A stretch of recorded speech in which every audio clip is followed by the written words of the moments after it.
Atos, capítulo número 4.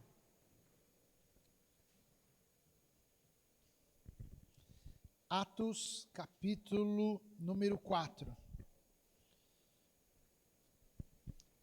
Se você puder deixar aberto aí. Deixa eu dizer algo aqui para nós. Nós estamos nessa série, Os Solas da Reforma, esse é o nosso 4º encontro. E esse ponto que é somente Cristo, ele é um dos pontos cruciais na Reforma Protestante. Porque quando os reformadores fizeram essa afirmação, somente Cristo, eles estavam afirmando uma verdade que é, somente Cristo, ele é suficiente para a salvação. E quando a gente vê de maneira macro, né? A gente vai perceber que todos esses somentes, eles acabam tendo um tipo de ligação. Então, somente a Escritura, somente a graça, somente a fé, todos eles têm esse elo de ligação uns com os outros. E o contexto, e a gente já tem falado sobre isso aqui nesses domingos, o contexto em que essa afirmação ela é feita, incluía, como a gente viu e ouviu aqui, por exemplo, a prática das indulgências. Essa prática que sugeria que a salvação pudesse ser comprada, ou que a salvação pudesse ser alcançada por outros meios, por meio de intermediários, como se Cristo mais alguma coisa, Cristo e alguma outra realidade fosse necessária para que a pessoa experimentasse a salvação. Eu comentei aqui no primeiro culto que, eu não sei se vocês viram essa semana, várias notícias, noticiários, o decreto do Papa Leão, em que ele apresenta um decreto, e lá tem, a Igreja Católica tem várias formas de fazer as suas comunicações, e ele nesse decreto afirma e deixa claro que Jesus é o Salvador do mundo, e pelo que eu entendi, ele coloca ali alguns limites na veneração a Maria, a quem é atribuída, por muitos teólogos, até católicos também, a esse título de corredentora, como se, de alguma forma, Maria participasse do processo, desse processo de salvação. Mas o meu ponto aqui não é falar da Igreja Católica, deixa eles resolver lá os problemas deles. O meu ponto aqui hoje é afirmar, e eu acredito nisso, que além de afirmar e proclamar que Cristo e somente Cristo é suficiente para a nossa salvação, eu penso que nos nossos dias, além dessa suficiência de Cristo, a gente precisa também proclamar e lembrar a exclusividade de Jesus. Por quê?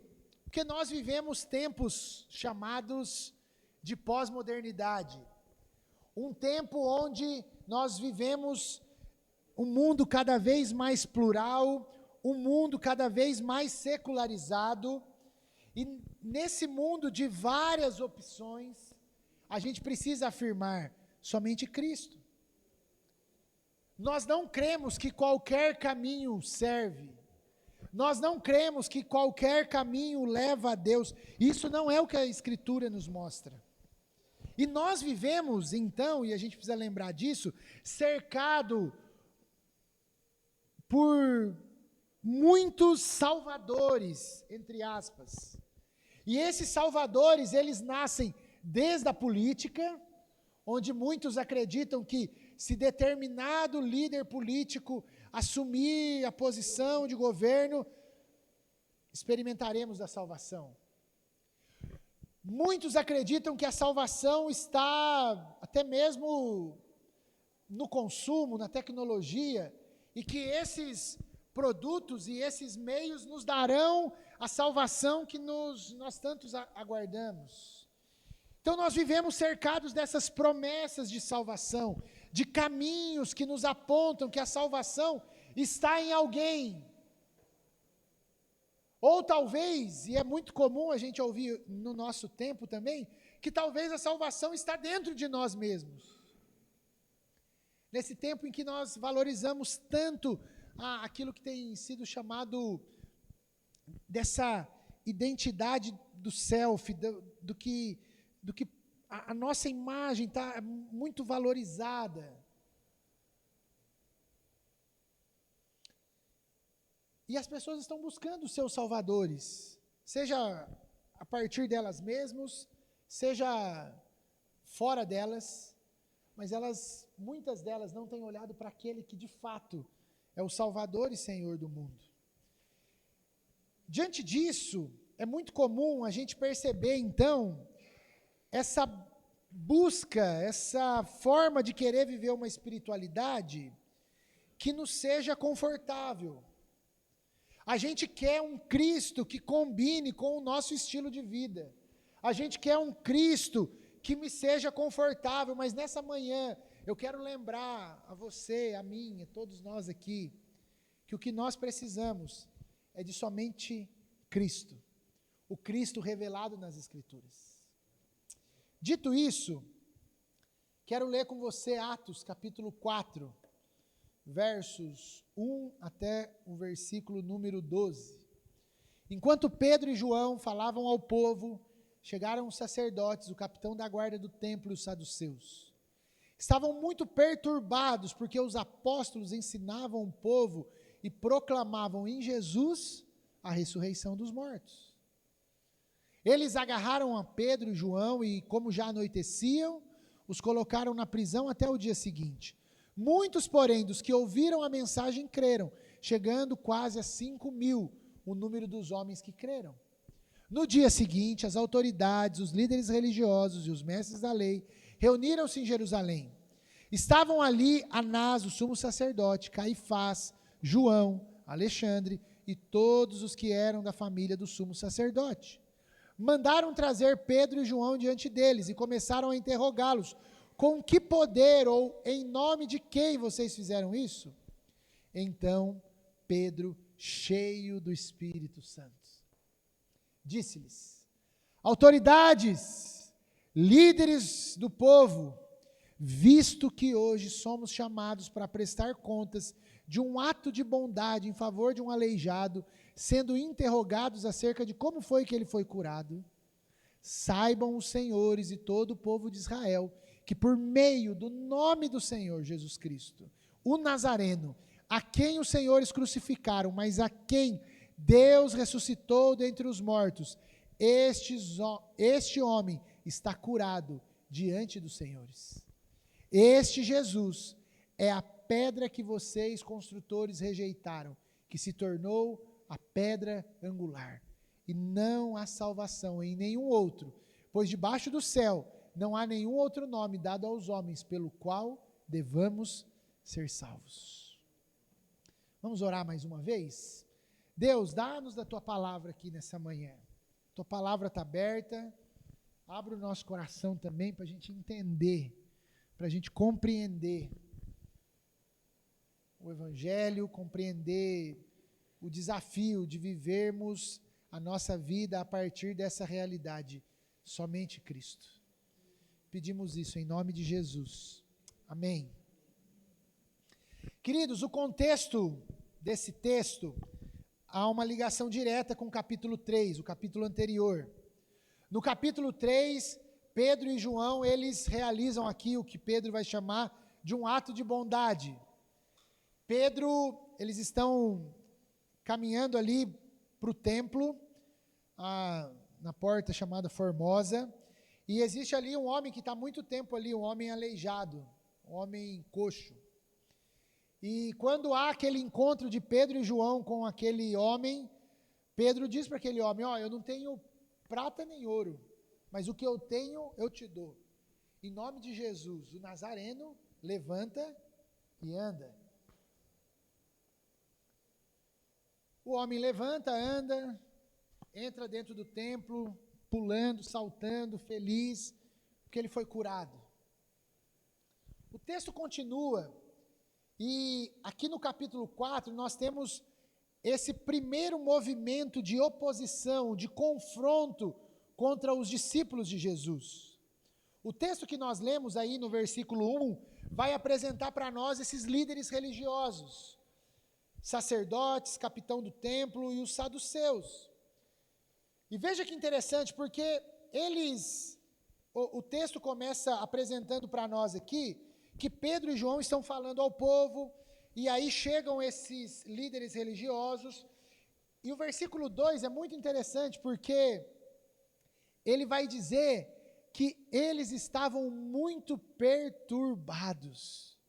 Então você imagina aquela casta, toda a liderança religiosa daquela época, os homens mais inteligentes, sábios, que formavam o sinédrio, que eram responsáveis por toda a maneira de lidar ali com as questões do povo, eles estão perturbados.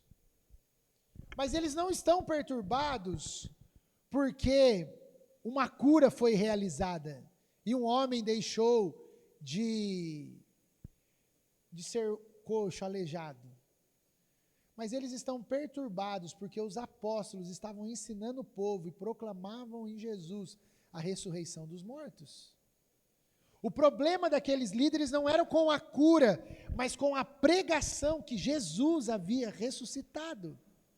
Veja que, desde aquela época, anunciar que Cristo ressuscitou começou a atrair essa oposição. Mas mesmo nesse contexto de oposição, o versículo 4 diz que muitos do que ouviram a mensagem creram, chegando a quase o número de 5.000 homens. E aqui os estudiosos, os comentaristas vão dizer que tem mulher, tem criança, um número muito grande de pessoas creem na ressurreição de Jesus. Diante disso, o que nós temos é que Pedro e João vão presos. No dia seguinte, não só agora os líderes religiosos, mas as autoridades, os mestres da lei, eles fazem uma reunião em Jerusalém. Nessa reunião estava a família. Então, quando a gente vê uma notícia hoje em dia de nepotismo e essas coisas, não há nada de novo debaixo de Brasília. Já vinha de muito tempo atrás. Eles reuniam ali o sumo sacerdote, aí tinha o Caifás, tinha o João, tinha o Alexandre, e aí todo mundo que era da família ali, do grupo deles ali, o pessoal se reuniu para, nós temos que dar um jeito nessa galera aqui, nesses dois. O que a gente vai fazer com eles? Tragam eles. Então reúne toda agora, não só a liderança religiosa, mas as famílias ali que eram os líderes políticos daquela época, trazem Pedro e João. E diante de Pedro e João, eles começam a fazer questionamentos. E a grande pergunta deles é: com que poder, ou em nome de quem, vocês fizeram isso? Fizeram o quê? Curaram aquele homem ontem. No nome de quem vocês fizeram isso? Quem deu autoridade para vocês? Porque na cabeça daqueles líderes, quem é a autoridade? São eles. Qualquer coisa tem que passar por eles. E se há uma cura, e se há uma proclamação de que eles estavam fazendo aquilo em nome de Jesus, a pergunta dos líderes, o interrogatório é: com que poder, com que autoridade, no nome de quem vocês fazem isso? E aí nós temos aqui, do versículo 8 até o versículo 12, a resposta de Pedro. E a resposta de Pedro a esse interrogatório é quase uma pregação. Porque Pedro está cheio do Espírito, Lucas diz aqui. Cheio do Espírito Santo, ele diz: autoridades, líderes do povo, vocês que estão aqui, interrogando a gente, presta atenção. Visto que a gente foi chamado para prestar conta, olha aqui a loucura, né, Pedro? Me passa aqui um pouco de ironia aqui de Pedro. Ó, gente, a gente foi fazer um ato de bondade em favor do aleijado. E agora a gente está sendo interrogado acerca de como ele foi curado. Então, vocês querem saber o que aconteceu? Então, ó, saibam, todo mundo aqui, todo o povo de Israel, que foi por meio do nome de Jesus Cristo, o Nazareno, a quem os senhores crucificaram. Os senhores crucificaram, mas Deus ressuscitou dentre os mortos. Esse homem está curado diante dos senhores. Que coragem, hein? Que coragem. Diante de toda a liderança política, diante de toda a liderança religiosa, e na minha avaliação, Pedro só faz isso porque ele está cheio do Espírito. Ele cheio do Espírito Santo, ele quer dizer, ó, ele diz, vocês querem saber o que aconteceu? É isso. Vocês, essa liderança toda, crucificaram Jesus, mas Deus o ressuscitou, e é esse que ressuscitou que fez com que esse homem andasse. O que nós temos aqui é esse poder do Espírito de testemunhar a Cristo. Pedro, ele não se defende, mas ele aponta para Jesus, e esse Jesus que foi crucificado e que ressuscitou. Porque e esse talvez aqui é o meu primeiro ponto, o que Pedro está fazendo aqui é apresentar um evangelho, dizendo, ó, Jesus, ele é o evangelho. Em Jesus nós encontramos essa essência do que é o evangelho. E o que é o evangelho? Não é aquilo que nós fazemos, como diria Tim Keller, mas é o que Deus fez por meio de Cristo. E o que Deus fez por meio de Cristo? Cristo morreu, mas ele ressuscitou ao terceiro dia. Paulo, quando vai explicar o que é o evangelho, 1 Coríntios capítulo 15, do 1 ao 3, ali nós temos um resumo do que é o evangelho. Cristo morreu, mas Cristo ressuscitou. É sobre isso que trata o evangelho. Essa é a essência da nossa fé. É o fato de Cristo ter morrido e ter ressuscitado ao terceiro dia. E é isso que Pedro aponta aqui. Cristo morreu. Os senhores o crucificaram, mas Deus o ressuscitou. Veja o que o evangelho é. O evangelho diz respeito ao que Cristo fez por nós. E é isso que Pedro está anunciando aqui de alguma forma. Ele está dizendo, vocês o crucificaram, mas ele ressuscitou. Essa é a essência do evangelho. Mas em segundo lugar, Pedro continua dizendo, este Jesus que morreu e ressuscitou, ele é a pedra que vocês, construtores, rejeitaram e que se tornou a pedra angular. E aqui a gente já conversou sobre isso no Evangelho de Marcos. A pedra angular era a pedra mais importante para a engenharia daquela época. Era a pedra que daria sustentação a todo o resto da construção. Por isso que em algumas versões vai chamar pedra de esquina, no sentido de que ela era uma pedra que ficava na ponta e as outras pedras iam se interligando a ela, mas era essa pedra que dava sustentação. No templo, essa pedra angular era a pedra que ficava lá em cima, porque ela era que dava sustentação para todo o templo. Essa é a ideia de pedra angular. E aqui é uma citação do Salmo 118, e Pedro está dizendo, ó, a pedra que vocês rejeitaram, que vocês crucificaram, ela se tornou a pedra angular, ou seja, Jesus, ele é a pessoa mais importante do mundo, ele é quem dá sustentação para a existência humana. Jesus se torna essa pedra que dá sustentação para a sua vida. Vocês rejeitaram o Cristo, mas ele se tornou essa pedra angular, que quando nós não estamos firmados nele, tudo desaba.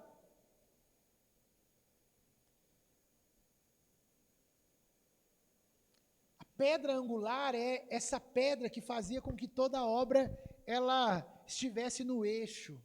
E agora Jesus, ele se torna essa pessoa mais importante da história. E ela se torna a pessoa mais importante da vida daqueles que creem nele, porque a partir dele, ele se torna a pedra angular daqueles que o seguem. A nossa vida, ela orbita em torno de Cristo. A nossa vida é sustentada por meio de Cristo. Ele é a nossa pedra angular. Ele é aquele que nos sustenta. É nele que tudo se ajusta. É nele que tudo ganha sustentação. É Jesus. E por último, ele vai dizer que não há salvação em nenhum outro, porque debaixo do céu não há nenhum outro nome dado aos homens pelo qual devamos ser salvos.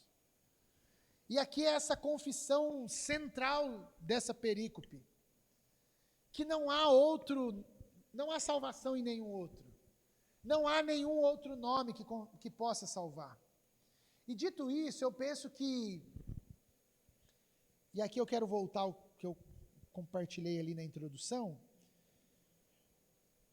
que declarar e proclamar somente Cristo nos nossos dias é declarar sim a suficiência de Jesus para a salvação, mas é também afirmar a sua exclusividade.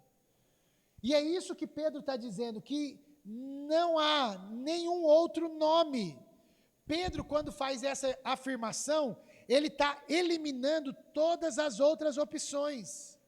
Quando ele está eliminando as outras opções, ele está falando, a salvação não está na religião judaica.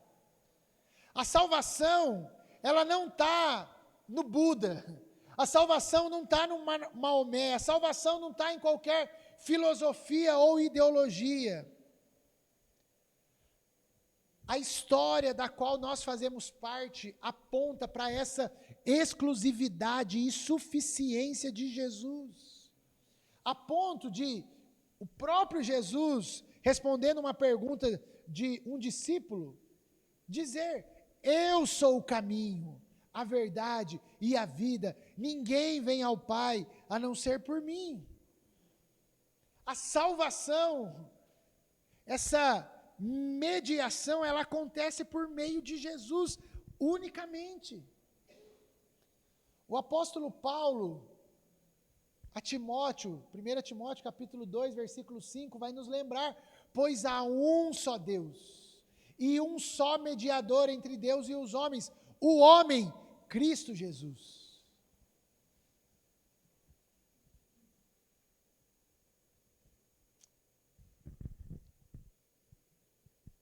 O significado do nome de Jesus traz com ele isso. Ele é o Senhor que salva. Ele é o principal, ele não é o principal, mas ele é o único mediador. E talvez falar sobre exclusividade e suficiência no nosso mundo gere uma coceira nos ouvidos da nossa geração. Porque afirmar que existe um único mediador, afirmar que há um único caminho, afirmar que há um único nome que tem poder para salvar, pode soar um pouco, eles são muito arrogantes. Eles são muito prepotentes. Mas nós afirmamos e proclamamos isso porque nós cremos que isso e essas verdades, elas estão nas Escrituras. O que Paulo diz, o que o próprio Jesus diz, o que Pedro diz, é que não há outro nome, não há outro mediador, não há outro caminho, é só Cristo. A salvação, ela só pode ser experimentada por meio do sacrifício de Cristo na cruz do Calvário. E veja que, quando nós olhamos para esse momento da história, que é a reforma, me parece que, de alguma forma, a igreja e o sistema vigente havia se esquecido dessa verdade. Porque, como eu disse, quando esse brado, esse grito, somente Cristo emerge, ele emerge porque, de alguma forma, naquela época, era Cristo mais a igreja. Era Cristo mais os santos. Era Cristo mais o Papa. Era Cristo mais os intermediários.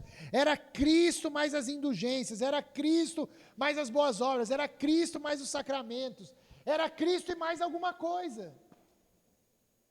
E os reformadores se levantam para dizer isso. Não, as Escrituras afirmam para nós que é somente Cristo. É só Cristo. Por isso, afirmar solos Cristo, somente Cristo, foi esse retorno que os reformadores, esse passo que eles deram, como se uma coragem apostólica aqui ia acontecendo. Eles estavam simplesmente apontando para aquilo que as Escrituras já apontavam por tanto tempo. A salvação, ela é completa, a salvação é suficiente, a salvação é exclusiva em Jesus.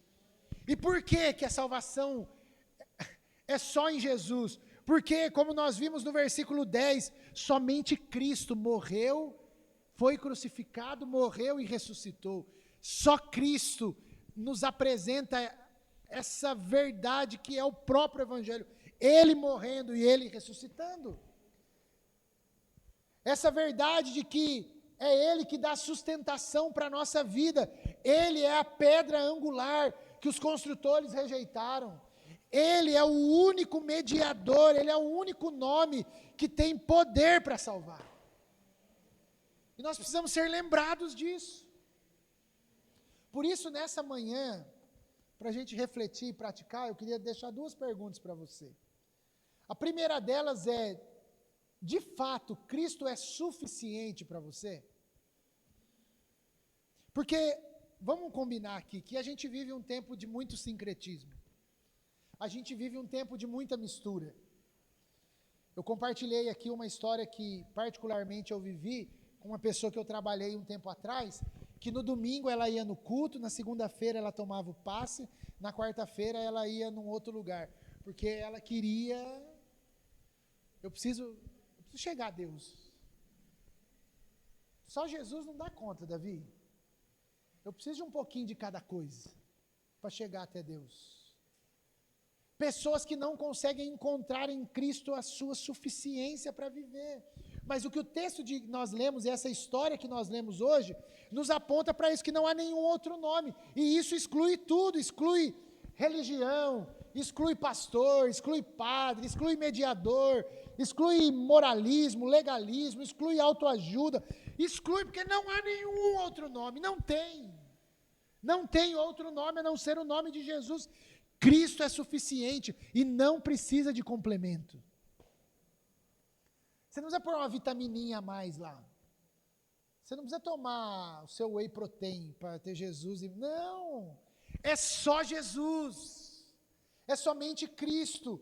E o desafio para nós, nesse tempo em que nós vivemos de tanta mistura, de tanto sincretismo, é não adicionar nada a Jesus, mas é conhecê-lo, mergulhar em saber mais quem Ele é. Porque, na verdade, muitos cristãos ainda vivem como se necessitassem de Cristo e de algo a mais. E aí talvez você está aqui dizendo: ah, Davi, mas eu não preciso de santo, eu não preciso de intermediador, eu não preciso de algo ligado à religião. Mas muitos de nós vivemos como nós precisássemos de algo a mais. E a gente tem dito isso aqui constantemente nesse púlpito. A gente precisa de algo a mais no sentido da nossa aprovação. Nós queremos Cristo, mas nós queremos ser aprovados pelas pessoas. Nós queremos Cristo, mas nós queremos uma vida confortável. Nós queremos Cristo, mas a gente quer uma vida de sucesso. A gente quer Cristo, mas a gente não quer passar por sofrimento.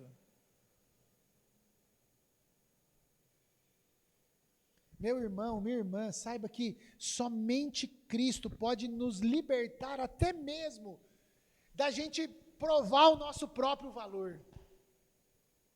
Porque o que a gente precisa é de Cristo. Paulo, aos Colossenses, vai dizer que em Cristo nós já fomos aceitos, amados, salvos, e nós já temos tudo o que nós precisamos para viver.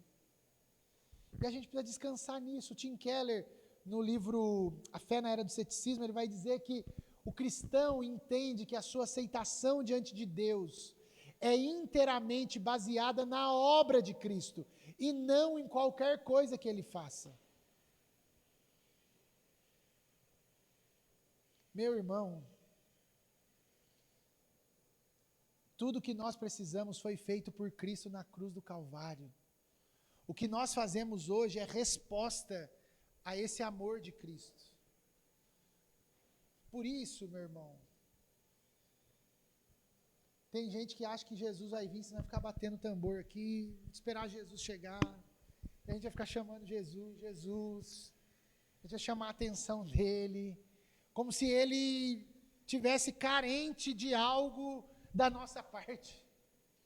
E aí você fica com esse negócio que você precisa de mais, eu preciso de mais culto, eu preciso de mais reunião, eu preciso de mais ritual, eu preciso de mais religião, eu preciso fazer, está em mim aqui, eu preciso acender minha fogueira aqui, bater meus tambor para ver se Deus aparece. Nós somos aceitos diante de Deus, não por aquilo que a gente faz, mas por aquilo que Cristo fez por nós. Por isso você precisa responder: Jesus é suficiente para você? Ou você está atrás de Jesus e de mais alguma coisa? Você está louco para ser reconhecido? Você está louco para as pessoas verem o seu valor? Descanse na obra de Cristo. Descanse naquilo que Cristo já fez. Minha segunda pergunta, diante disso, é: você tem testemunhado de Cristo? Porque Pedro e João aqui, eles foram chamados, quando os caras chamam eles lá, eles são chamados a responder debaixo de forte ameaça. Você imagina lá, todos os líderes ali, no nome de quem vocês fizeram isso? E eu penso que de alguma forma esse é o nosso desafio hoje também, que é confessar Cristo diante de uma cultura que coloca a gente contra a parede.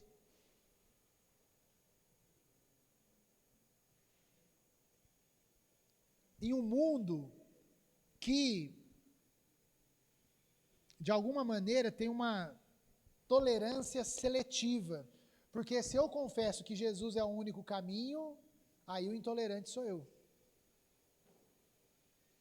Então, para algumas coisas há tolerância, mas para afirmar quem Cristo é, isso não é possível. Mas nós somos chamados a proclamar a verdade. E a verdade é que nem sempre nós agradaremos a todos, mas nós não podemos abrir mão do Cristo que é suficiente e da sua exclusividade. Por isso nós somos chamados a testemunhar de Cristo, a contar a história daquilo que Cristo fez na nossa vida. Porque é isso que Pedro e João estão fazendo aqui. Pedro e João poderiam muito bem falar deles mesmos, ali, daquilo que eles fizeram, mas eles apontam para Cristo, para a história de Cristo. E eu penso que esse é o nosso desafio na nossa cultura, é fazer com que as nossas histórias, que as nossas vidas, não apontem para nós mesmos, mas apontem para a história de Cristo.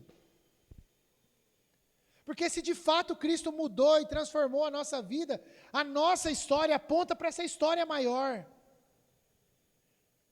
Então, se Cristo mudou a sua vida e mudou a nossa vida, a maneira como a gente lida com o nosso dinheiro, a maneira que a gente lida com o nosso casamento, a maneira que a gente faz os nossos negócios, a maneira como a gente se porta profissionalmente, ela é moldada e de alguma forma ela aponta para o Cristo. e não para nós mesmos. Porque nós reconhecemos que não há outro que tenha o poder de nos salvar, é somente Cristo. Há um livro chamado Somos Testemunhas, do Darrell Gooder, e ele diz o seguinte, que a proclamação da boa nova da salvação em Jesus Cristo não é apenas para ser anunciada como um discurso, mas deve ser vivida e testemunhada na prática da vida diária da igreja, é o jeito que a gente vive. O testemunho autêntico, ele nasce dessa experiência da graça e do poder transformador de Deus em nossas vidas, e é essencial para a missão da igreja. A gente só vai conseguir contar sobre essa história, fazer esse link da nossa história com a história de Cristo, meu irmão, se nós formos transformados, se nós tivermos essa experiência da graça e do poder transformador de Deus na nossa vida. Porque senão a gente vai continuar contando a história do reformador, a gente vai contando a história da nossa avó, eu vou contar a história do meu avô, que era um homem que lia a Bíblia, que era um homem muito devoto, que era um homem muito piedoso, mas vai ficar lá as histórias do passado, mas eu e você somos chamados hoje a termos as nossas histórias com Jesus. A fazer com que a nossa vida aponte para Jesus, que o nosso casamento aponte para Jesus, que o jeito que a gente lida e educa os nossos filhos aponta para Jesus, que a forma como a gente lida com dinheiro aponta para Jesus.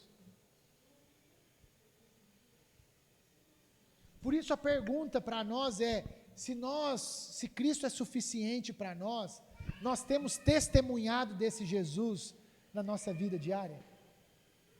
Então a minha oração por nós aqui nessa manhã é que nós tenhamos essa coragem, essa ousadia de entender e de que quando Deus nos der a oportunidade, lembrarmos e proclamarmos isso, não guardarmos para nós. A gente acabou de cantar, isso não será mais segredo. Da gente não ter vergonha ou medo de dizer, de proclamar, de dizer, eu faço isso porque eu me encontrei com Cristo, porque Cristo transformou a minha vida, porque eu sigo o caminho de Jesus, porque eu sou um discípulo de Jesus, porque eu sou um seguidor de Jesus, e a gente testemunhar, de fato, que na nossa vida, é somente Cristo, somente Cristo.